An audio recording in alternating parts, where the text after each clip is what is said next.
ये कर्जखोर राज बना दिया जनता दल वाले ने। 19 बरस से तो नीतीश कुमार ही मुख्यमंत्री है, सुशासन बाबू।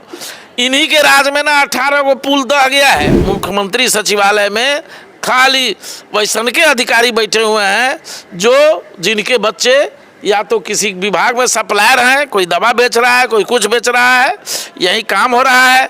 और ये लोग कहता है सुशासन। किस मुंह से जनता दल और भारतीय जनता पार्टी के लोग जनसुराज की आलोचना कर रहे हैं?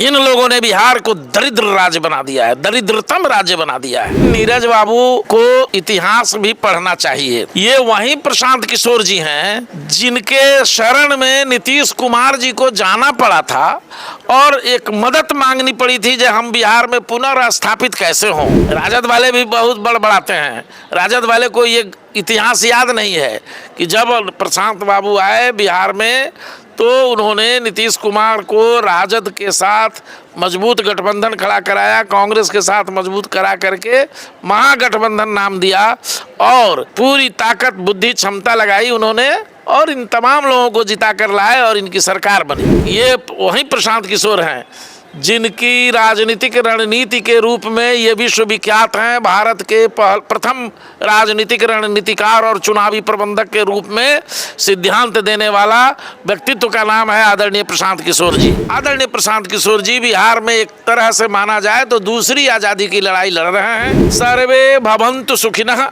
सर्वे सन्तु निरामया, सर्वे भद्राणि पश्यन्तु माँ कश्चित् दुःख भाग् भवेत्। नमस्कार, मैं संजना, आप देख रहे हैं बिहार तेज खबर। इस वक्त बिहार में विधानसभा चुनाव को लेकर उत्सुकता बनी हुई है, लेकिन इससे भी ज़्यादा उत्सुकता लोगों को ये जानने में है कि आखिर बिहार में एक नई पार्टी भी बनने जा रही है जिसका निर्माण 2 अक्टूबर को होने वाला है, जिसकी चर्चा लोग 2 साल पहले से सुनते आ रहे हैं क्योंकि ये पार्टी ने पहले से अभियान शुरू किया था, पद यात्रा शुरू कर दी थी। आज हम उसी पार्टी के बारे में जानने आए हैं जनसुराज कार्यालय, जहां हमारे साथ प्रदेश मुख्य प्रवक्ता सह मीडिया प्रभारी संजय ठाकुर सर मौजूद हैं। आइए उनसे थोड़ी बातचीत करें और पार्टी के बारे में थोड़ा जानते हैं। सर, 2 अक्टूबर को पार्टी का निर्माण होने जा रहा है, किस तरह की उत्सुकता है, किस तरीके की तैयारियाँ चल रही हैं? पहले तो आपको और आपकी पूरी टीम को जनसुराज परिवार की ओर से अनंत शुभकामनाएं और आपके तमाम श्रोताओं को बहुत बहुत बधाइयाँ, मुबारकबाद।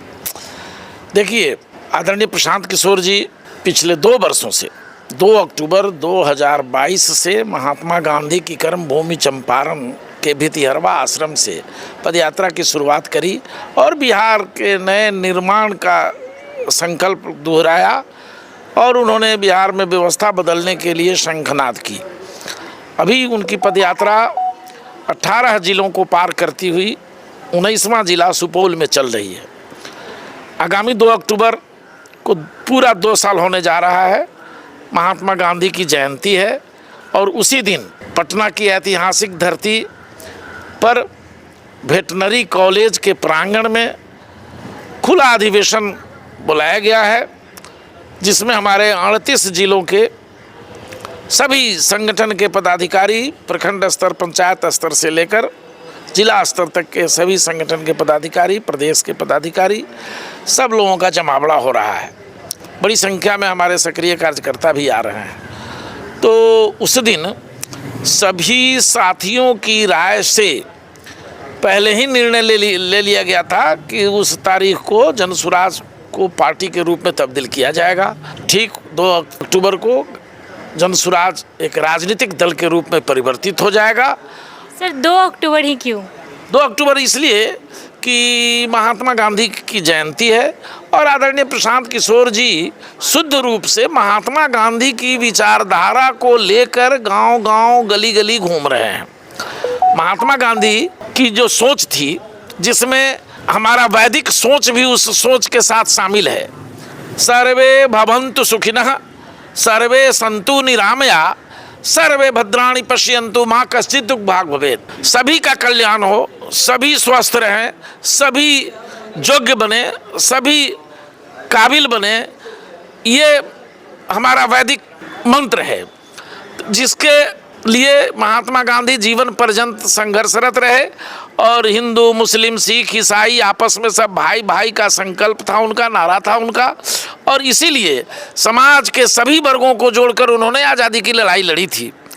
ठीक उसी नक्शे कदम पर और उनके विचारधारा को अक्षरशः अपने सीने में जज्ब कर आदरणीय प्रशांत किशोर जी, जो जनसुराज के संस्थापक हैं और पदयात्रा अभियान के प्रणेता हैं, ने गांव-गांव घूमने का काम किया है और उनके मन में बाबा साहब भीमराव अंबेडकर के कानून की रक्षक, उनके द्वारा लिखित कानून की संरक्षा, डॉक्टर राम मनोहर लोहिया मधुबली में, जननायक कर्पूरी ठाकुर, लोकनायक जयप्रकाश नारायण का जो समाजवाद है वो समाजवाद भी उनमें सन्निहित है और हिंदू मुस्लिम सिख ईसाई सबको, समाज के सभी वर्गों को जोड़कर उसी महात्मा गांधी की विचारधारा के अनुरूप आदरणीय प्रशांत किशोर जी बिहार में एक तरह से माना जाए तो दूसरी आज़ादी की लड़ाई लड़ रहे हैं।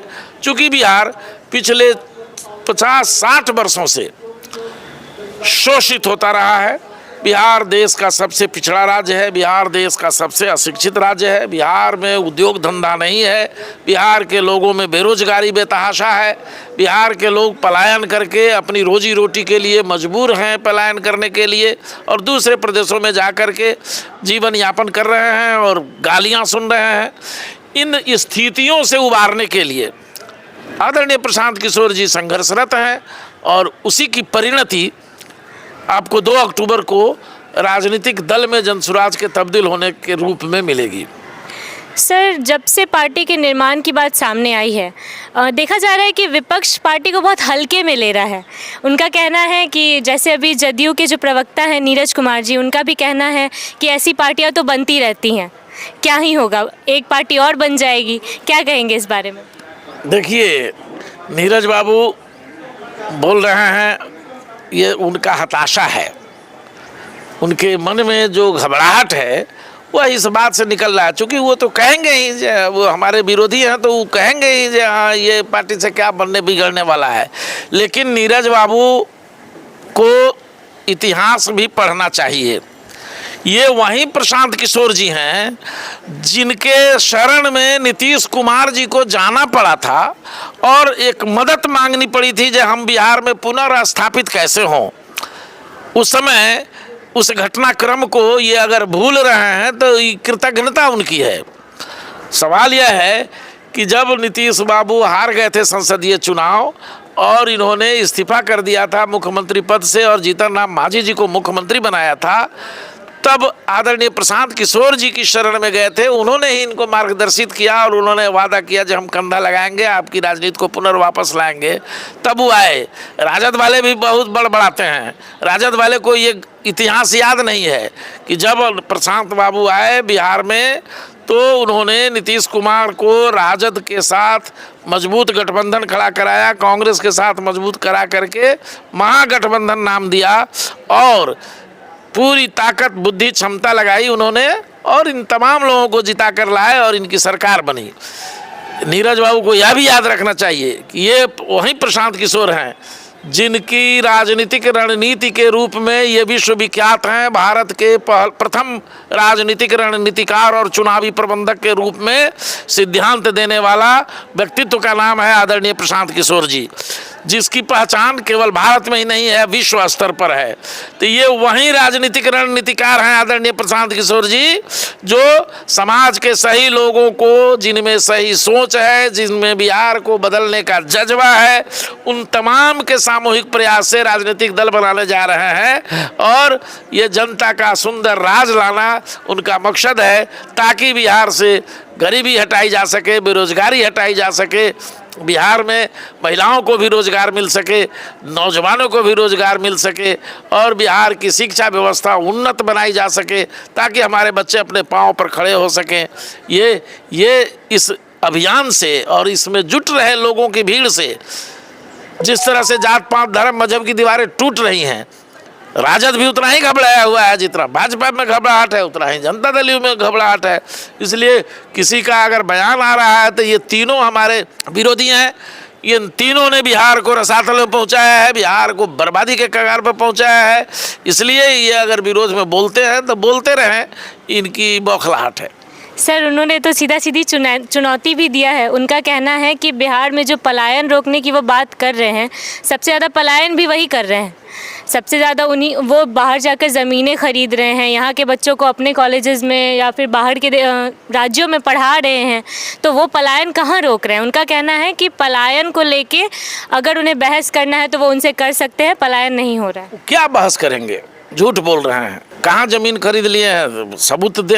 अफवाह में अंदाजी बेटी ठीक ना, ये कोई बात है? दूसरी बात है कि किस मुंह से जनता दल और भारतीय जनता पार्टी के लोग जन स्वराज की आलोचना कर रहे हैं।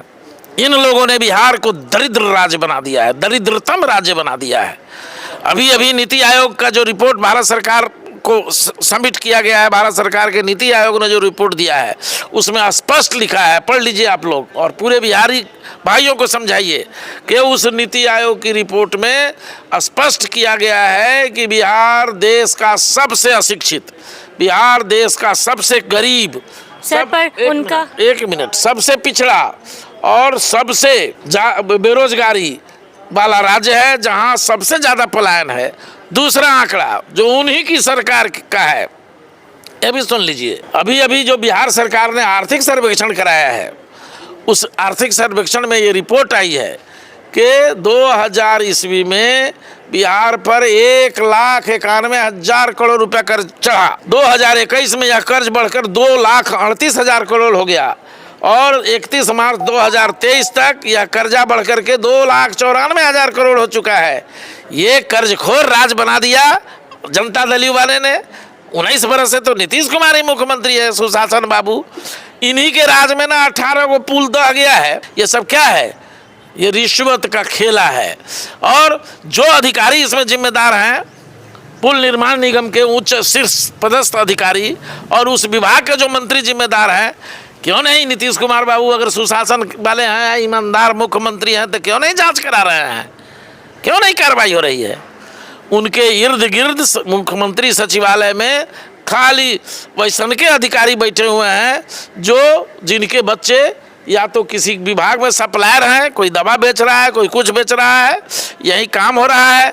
और ये लोग कहता है सुशासन। एक और जानकारी ले लीजिए, जिनको ये इन्होंने जनरल सेक्रेटरी बनाया है प्रदेश राष्ट्रीय स्तर पर, मनीष वर्मा जी, आपको मालूम होना चाहिए कि वो उड़ीसा कैडर के IAS रहे हैं। 8,000 करोड़ रुपया का दाल का घोटाला हुआ है, उसमें ये अभियुक्त थे। और आप कहते हैं जो ईमानदार मुख्यमंत्री हैं, फलाना है, चिलाना है। ये नीरज बाबू को चिलाने दीजिए। इनके चिलाने से, भाजपा के चिलाने से, राजद के चिलाने से जन स्वराज की सेहत पर कोई असर नहीं पड़ने वाला है। जनता बिहार की समझ गई है जो जात पात धर्म मजहब के चक्कर में इन लोगों ने हम लोगों को लूटा है, बर्बाद किया है। ये रसातल में बिहारियों को पहुँचाया है, बिहारियों को देश के दूसरे हिस्से में गाली सुनने पर मजबूर किया है। इसलिए बिहार जग गया है। आदरणीय प्रशांत किशोर जी की रहनुमाई में, उनकी अलंबरदारी में सारे बिहारी लामबंद हो रहे हैं और महात्मा गांधी, बाबा साहब भीमराव अंबेडकर, जननायक कर्पूरी ठाकुर, राम मनोहर लोहिया के विचारों से जुड़कर बिहार में एक नए समाजवाद की स्थापना की क्रांति हो रही है। और 2 अक्टूबर को जब राजनीतिक दल बन जाएगा, उसके बाद 25 के विधानसभा चुनाव में हम लोग मैदान जंग में आएंगे। इन दोनों गठबंधनों का सूपड़ा साफ होगा और जनता इन्हें सबक सिखाएगी। धन्यवाद सर हमसे बातचीत करने के लिए। तो हमारे साथ पार्टी के प्रमुख प्रवक्ता सर मीडिया प्रभारी संजय ठाकुर सर मौजूद थे, जिन्होंने हमें पार्टी के बारे में भी बताया, पार्टी की सभी तैयारियों के बारे में बताया, साथ ही उन्होंने विपक्ष के सवालों का भी काफ़ी जवाब दिया है। आप इनसे कितना सहमत हैं, आप अपनी राय कमेंट सेक्शन में दे सकते हैं। आज के लिए इतना ही, धन्यवाद।